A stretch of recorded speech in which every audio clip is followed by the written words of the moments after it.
দেবীপক্ষের শুভক্ষণে মহালয়ার পরের দিন আমার দিদিভাইয়ের জীবনে এক নতুন অধ্যায় শুরু হলো।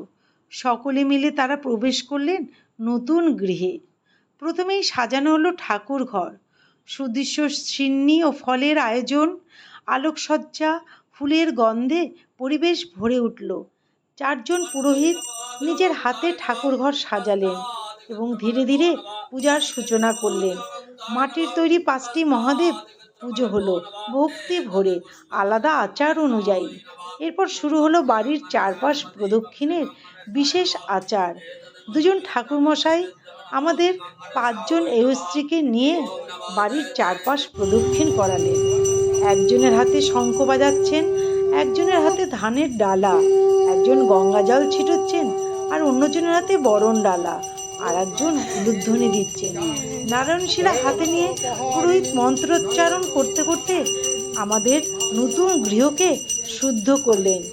সেই মুহূর্তে উলুধ্বনি আর শঙ্খধ্বনি যেন পবিত্রতার আবহ ছড়িয়ে দিল চারিদিকে।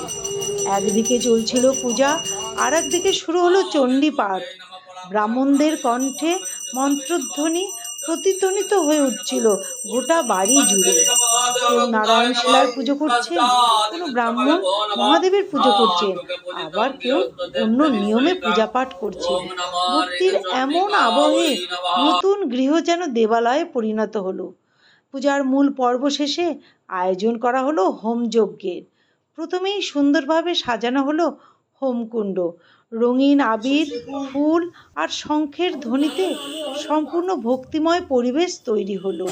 বিভিন্ন রঙের আবিরে প্রথমেই হোমকুণ্ডটাকে সুন্দর করে সজ্জিত করা হলো। পুরোহিত মন্ত্রপাঠের মাধ্যমে যজ্ঞ শুরু করলেন। 2 জন ব্রাহ্মণ একসঙ্গে মন্ত্রোচ্চারণ করে অগ্নিদেবতাকে আহ্বান করলেন। আমরা সকলে সামনে বসে সেই পবিত্র যজ্ঞে অংশগ্রহণ করলাম।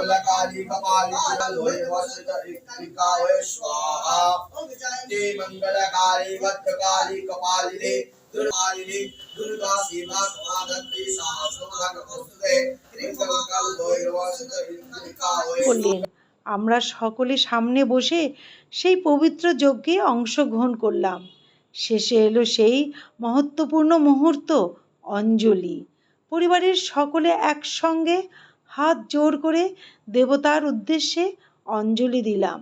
সেই অঞ্জলির মধ্যে দিয়েই আমরা কামনা করলাম এই গৃহে সর্বদা শান্তি, সমৃদ্ধি আর ভক্তির আলো বিরাজ করুক।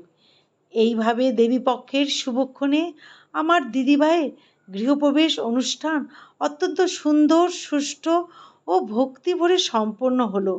সারাদিন আমরা সকলে মিলে আনন্দ, কৃতজ্ঞতায় ও ভক্তির আবেগে এই অনুষ্ঠানটিতে অংশ নিয়েছিলাম।